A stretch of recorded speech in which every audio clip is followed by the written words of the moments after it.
Yeah, thank you. Yeah, I'm very pleased to make the presentation for the VERA radio science experiment. And let me just say, give you an information about what I'm about to talk about. It's what everybody from us already did, so science and team and experimental techniques, of course. And let me introduce the VERA team and partners. They are listed all here, and we were indeed, as every experiment, we were indeed an international cooperation. And we also, the funding we received was granted from the various space agencies. And we would like to thank, of course, everybody, every agency who supported VERA. Yeah. What were our science topics? The science topics were, in principle, the ones we were after at the time of writing the proposal. It then later turned out that the VERA, the radio science instrument, is a very versatile instrument and has a lot of connections to other experiments, which we at these days didn't foresee at all. And let me then explain a little bit while I'm presenting my talk this aspect. So how started the mission? What happened in the mission? What was important for the radio science experiment? And you should know the radio science experiment is basically an experiment where you use the propagation of a radio beam through the atmosphere. And in principle, it is like an occultation experiment as you do with visible light or with infrared light. However, the problem there is that the atmosphere causes a ray bending. That is what you are looking after. This is exactly what you want to have. But this ray bending makes things a little bit more complicated. And the experiment can only be done during so-called occultation seasons. And I guess we had about 16 occultation seasons during the mission. And what happened? Unfortunately, at the very beginning, the S-band system on board failed. It was probably a failure somewhere in the antenna. So the consequence of these two happenings were that there were no more BSR, bistatic radar measurements. And the idea, what we had, was specifically to look at the high elevation of the planet. That means that Maxwell Montes on Ishtar Terra, because on Magellan there was one Pettengill reported about probably a very thin, highly electrically conductive region. And of course, you know, the word tellurium spread around. And we wanted to confirm this. And you can do this only with S-band, because the attenuation, we heard this now many times, the attenuation of the very high frequencies of the X-ray is so strong that only the S-band can penetrate to the surface. Unfortunately, so it takes the next decades. I don't know how many decades until we know whether there is a very thin conductive layer on the high mountains on Venus. Also, no more solar corona experiments, and as I said, some limitations in occultation experiments, which is at the moment for us not so important anymore. Yeah, we are embedded in the solar system, so let's just take a look. You know what the solar cycle, how it looks like. You know, we started here, the VEX mission began here. And we were near the minimum of the solar cycle, and I still remember, you know, the minimum stays on, it stays on, it stays on. Everybody was wondering how long, but finally it came back, and this is where the mission ended. And there were some very strong flares and particle emissions at the very end.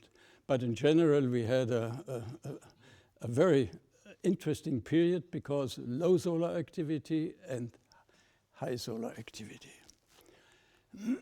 So our experiment, which relies on occultation passes, which means the satellite is, as seen from Earth behind the planet, And so the radio ray goes through the atmosphere. So altogether we sampled 800 profiles. So for the neutral atmosphere and also of ionosphere, temperature, neutral number density, pressure, electron density. And the last occultation season, number 16, was the last one. How did we receive the data? You not only can generate the high frequency on board and send it towards Earth, you must receive it also. And there were two receiving modes. One is the so-called the standard receiving mode, which is basically a phase-look loop where the ground station detects a carrier and locks onto the carrier. And then we have proposed to ESA to install the open loop receiver system.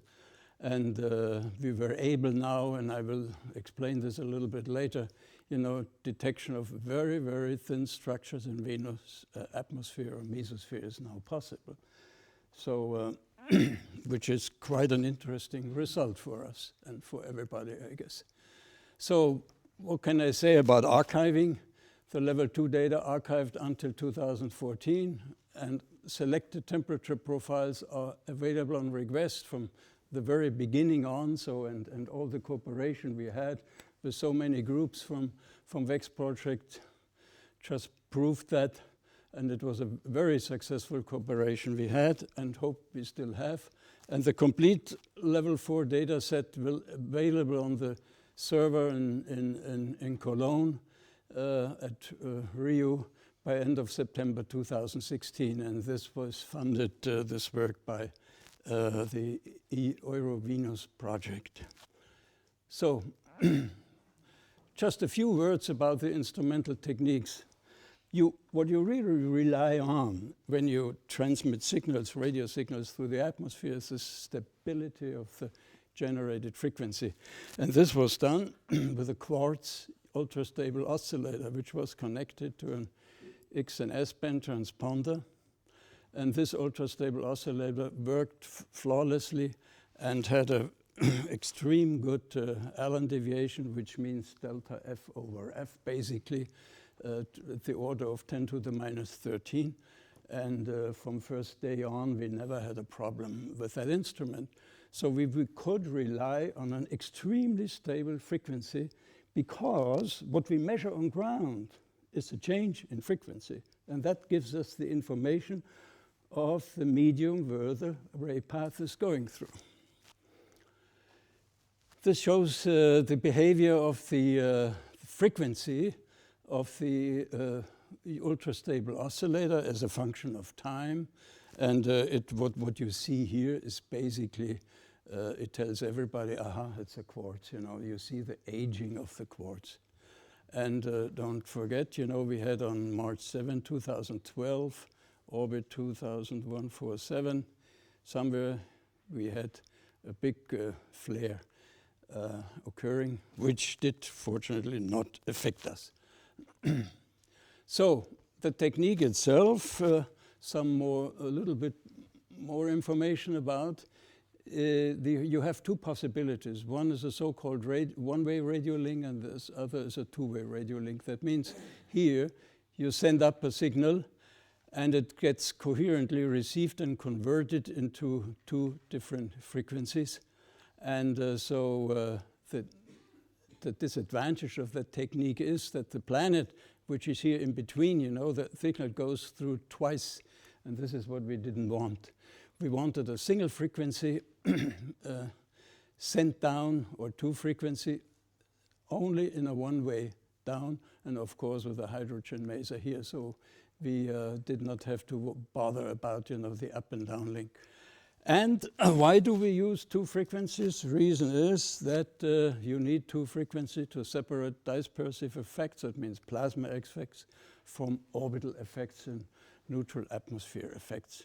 So this allows you, once you do this properly, to derive the ionospheric properties. So we can measure as well with that technique ionosphere, but also neutral atmosphere.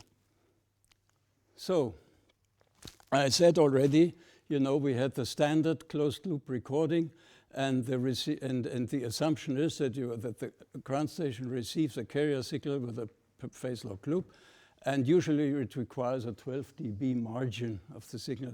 Now, what we proposed and what was installed in the ESA ground station is an open loop technique. That means you do not care about where the frequency really is. What you do is the signal coming in, you just are sampling at an extremely high frequency. And then you worry about that later, how you get out your carrier. And it turns out that you can now have a reconstruction of the carrier frequency with a 0 dB or maybe even a little bit lower than 0 dB signal to noise ratio. However, since you're doing this with 150 kilosamples per second, you end up with 4 gigabytes data per occultation, just for the open loop channel. How does, in principle, the occultation technique work?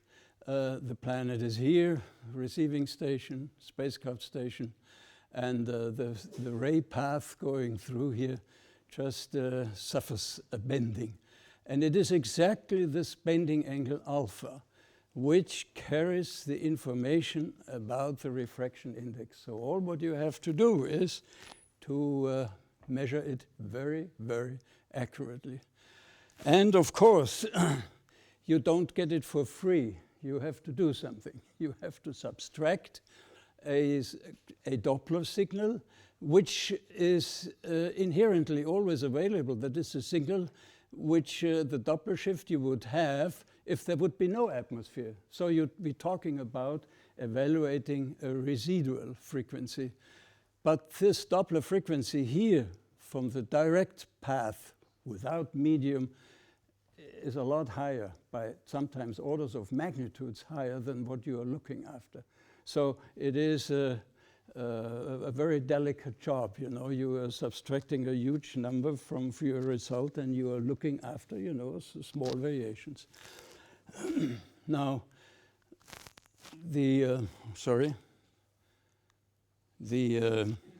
don't want now to go too much into detail. Of course, this is a spherical system, so eventually you cannot avoid the Arbor transformation. But from this bending angle, which you can derive from a frequency shift here, you can derive the bending angle from a frequency shift, and then with the Arbor transformation, you get the refraction index. So that's the story behind it. We assume that we have a spherically symmetric satellite, planet or atmosphere. This is very important. So now, this is not yet the story. I explain it because it caused so much work in the beginning of the mission. The ray bending is so strong that if you wouldn't compensate for it, that means if you would not direct the antenna beam in the direction the ray has to go in order to meet the Earth, you have to do a rather complicated 3-axis maneuver to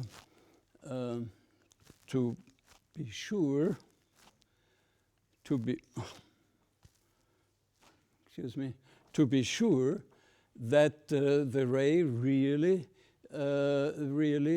does what it's supposed to do. You know, the bending angle can reach something like an order of 5, 7, 8 degrees, depending on how far you go.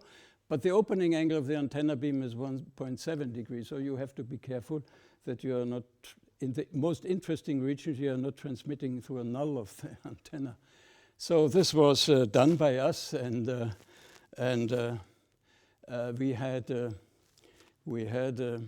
it all developed, the mathematics, and we had it. It was first done on an ESA mission, so ESA relied on us. So if we would have goofed, if we would have turned the spacecraft in a different direction, no help. So it was really a flawless operation from the first day on. But let me show you now basically one of the first results. This is what the carrier power in such an experiment looks like. You come from outer space and you are approaching the planet. And these are two frequency normalized so that they look equal. Now, can you imagine here you get immediately a drop by something like 20 dB, and then you get further drops until you're in the deep atmosphere by 50 dB. So the signal, which isn't really large from the beginning on, suffers a loss of 50 dB due to defocusing. The atmosphere of Venus is defocusing, so you're losing power and also absorption by, for example, H2SO4. This is now probably one plot which only we can produce. It is a complete occultation. That means a diametric constellation. And VERA was the first planetary radio science detecting the carrier signal throughout a complete occultation. So while the planetary disk was completely occulting the satellite, we were able to steer the beam such that it reached Earth. So behind the planet, basically we could talk to Earth. Very nice, but it couldn't have been done without that, excuse me again, without that open loop technique. The closed loop technique with the phase lock loop, you know, it worked until here, and it started working again here. And in the middle, we had to do digital signal processing, retrieving the carrier out of the noise. It all worked. So, achievements in science, there were excellent achievements in science, and I would like to mention here the excellent cooperation we had inside the WEX team, and this of course includes the Akatsuki team. I want to mention this specifically. Yeah, and what is also necessary, and that is part of the legacy words I wanted to say. We had the pleasure to have a very competent support in the field of mission experiment planning and in ground station operations. So that was all very good. Some small problems with open loop recording, but this is forgotten. So achievements in science, it's a long list, but what I said before, you know, this radio science experiment turned out to be an extremely versatile instrument. And what you need in order to make it work is very precise timing and frequency measurements. And then you can do all these things. So ionosphere, we even could detect meteors in the ionosphere. We learned about the structure of the middle atmosphere, about the zonal wind, about the cloud top structure, the polar vortex, planetary waves, ubiquitous distribution of gravity waves in the atmosphere, saturation of gravity power spectra, a very thin layered near neutral structure of Venus mesosphere, the thin inversion layer.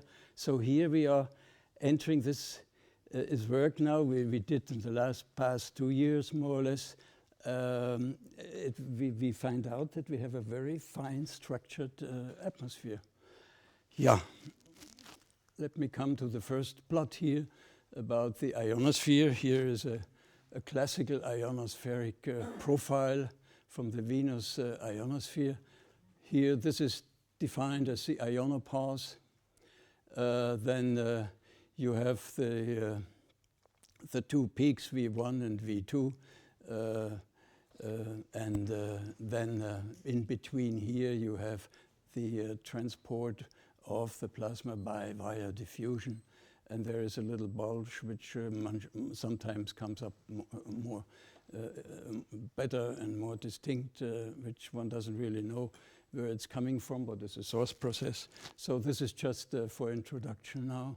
And what did we first do? Of course, you look first at the global pictures. You want to see how does the whole planet look like before you concentrate on a specific detailed question. And this was now done for the Venus neutral atmosphere. And this is averaged, zonally averaged, and latitude versus pressure. And we see here, you know, in that region, we see the cold color region. We see here at 80 kilometers the anomalous thermal structure at high latitude. So that means, you know, you go towards pole. This is latitude here. You go towards pole, then it's getting hotter. And what you already can see here is, you know, the depression, the polar depression, which is significantly then even at higher latitudes. So then it was well known that Leovi, I guess, was the first one suggesting this to use the cyclostrophic approximation to derive wind fields. So something, the work then which was done by Arianna Picciali and Silvia Tellmann also. And I don't want now to explain all this, but it is clear that once you have a theory behind it, you can use your data. And the theory is so good that you get out winds. And you see here, again, latitude. And you see here height, that means pressure. And what you can identify clearly, you know, is the jet at the medium latitudes. And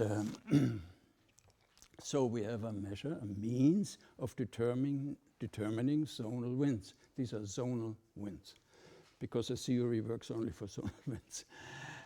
And of course, you know, all other instruments, you know, especially Virtus, you know, was looking, and we were also interested, well, do both our data match? And we find out that they matched very, very nicely. So we can trust these measurements, absolutely, and the others can trust their measurements.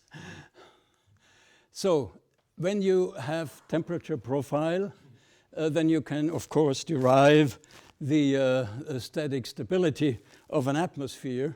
And it's quite surprising, you know. We have now data which go below 50 or 45 kilometers. And here is a convective region, you see, stability 0, convective region here. And then suddenly, at around 60 kilometers, the stability increases. And what we find out is that exactly here, there is this very, very strong inversion layer. I will show you later. And this convective region is also connected here with strong vertical gradients of velocity, which means this is a candidate for barotropic instability. This is what you need, a convective region and strong vertical gradients.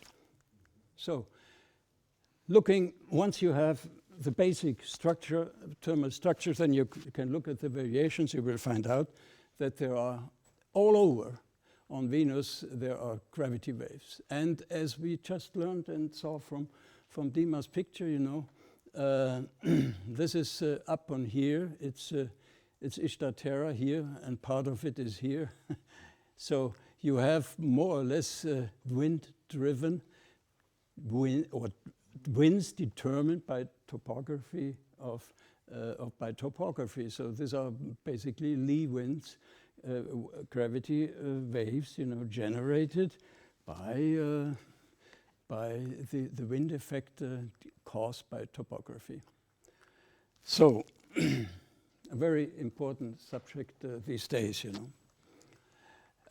What is about now the open loop processing? And what you see here is, show you here the temperature versus altitude.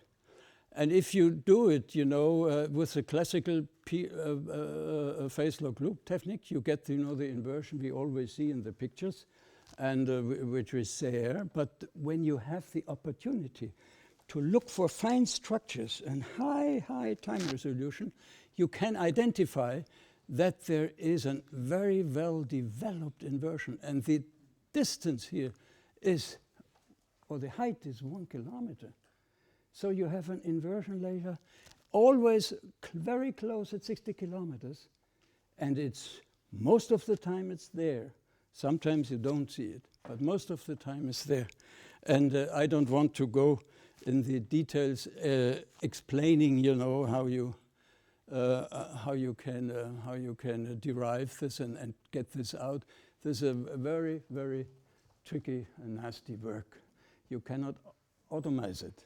The gravity waves have a turbulent spectrum, and the turbulent spectrum is very close to a saturation, to a theoretical line where the signals are saturated. What does it mean? It means that you have breakdown of gravity waves propagating upwards. They get unstable, and it causes turbulence. If you use the open loop technique, then this is what Mayu did and the Japanese group. You have here in this region, you have static stability. We are still in the convective layer, and she has a blow up here. So you see incredible fine structure in a region where you think, oh, that the world is so healthy, nothing happens, it's convective region, maybe a little bit convection, but you see that this is all fine structured. And the question is whether these are indications of basically of a small Kelvin-Helmholtz instability causing breakdown of gravity waves. We measure on a global scale 4-day variations, and you see Sylvia's talk tomorrow. And the reason for the 4-day variation is still not absolutely clear, so there are many explanations. And can it be caused by instability? Is it driven from gravity waves which feed, the energy into here? Then we have solar-induced effects. Also, a major part of transferring momentum to a zonal flow by solar effects. And here, this is the absorption measurement, which was already presented by Janusz this year, this week, and talking about H2SO4 absorption. And we try to model, or Janusz tries to model, a transport process. And then this picture was shown several times. It's from Jan Lee, and the VERA data were used to model, the top cloud layers, a haze also. Now, a work from our Japanese group, they used VERA data, the vertical structure of the VERA data, and then they were adjusting their simulator, their AFIS simulator, and they were able first to show that there is conditions for a gradient of barotropic instability is existing at high latitudes at the polar side of the jet, and this is a simulation. I mean, this is fantastic. I mean, you get here, such thermal structures out, color, and here the dipole, and then it's almost the last picture. Yeah, it is. I guess it's a baroclinic structure. I tell you, the main cloud has a baroclinic structure. Whether it's unstable cannot be said. You have to show that instability criteria must be met, but the conditions are there. And Sylvia Tellman will report tomorrow about that. So I'm done.